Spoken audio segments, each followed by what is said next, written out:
Greetings everyone, and welcome back to my YouTube channel. Recently, one of my subscribers suggested I do a video about Victoria Jackson, you know, from Saturday Night Live.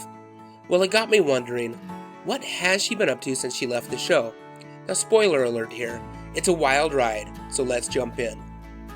Victoria Jackson was on Saturday Night Live from 1986 through 1992, which was probably one of my favorite Saturday Night Live casts. And if you watched the show during that time, you know that she was the queen of quirky characters, high-pitched voices, and handstands. Yeah, she did a lot of handstands. I mean, who does that on national television? Like seriously, was that in her contract? Must perform at least 3 handstands per season? I don't know. But it worked. And she had this whole ditzy blonde thing down. But she was way sharper than people gave her credit for. In addition to being a cast member of Saturday Night Live, she was also finding roles in films. In 1988, she had roles in 2 films, the first being The Couch Trip with Dan Aykroyd, as well as the film Casual Sex with Leah Thompson. The following year, she had a role in the cult classic Weird Al Yankovic film, UHF. Now, if you haven't seen UHF, you are missing out. It's something. She also popped up in TV shows like The X-Files, as well as the short-lived TV series Strip Mall that aired on Comedy Central from 2000 through 2001. Okay, so here's where things get a little wild. So around the mid-2000s, Victoria Jackson starts to shift gears.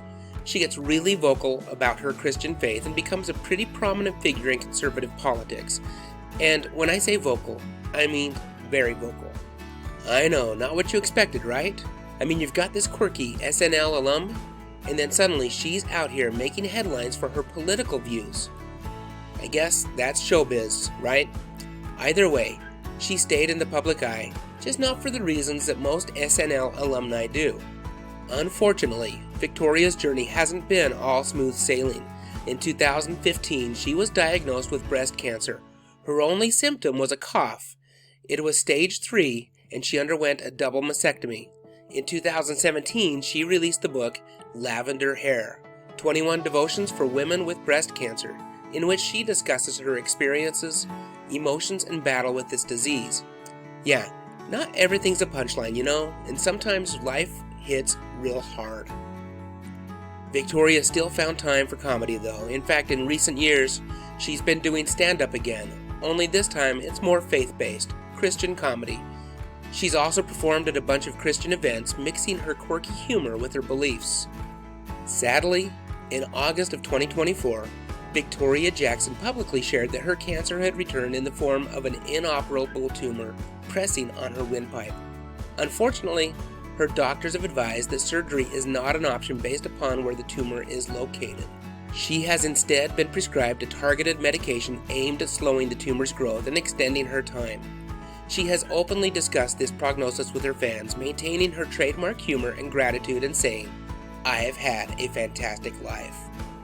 As I wrap up, it's clear that Victoria Jackson's life has been filled with ups, downs, and a whole lot of surprises, from her unforgettable days on Saturday Night Live to the battles she has fought off-screen. And regardless of whether or not you agree with her politics, I think you have to agree that she's shown a strength and faith that's truly inspiring. And now, as she faces this new health challenge, it's amazing to see her approach it with humor, honesty, and gratitude for the life she's led. So here's to Victoria, a true original who brought laughter to so many. Thanks for joining me on this look back at her journey, and keep her in your thoughts. Speaking of thoughts, I want to hear yours. What are your memories of Victoria Jackson from her time on Saturday Night Live? I look forward to reading your comments. Also, I would greatly appreciate it if you would subscribe to my channel, where I mostly talk about the music, movies, and TV shows that I loved while growing up in the 70s, 80s, and 90s.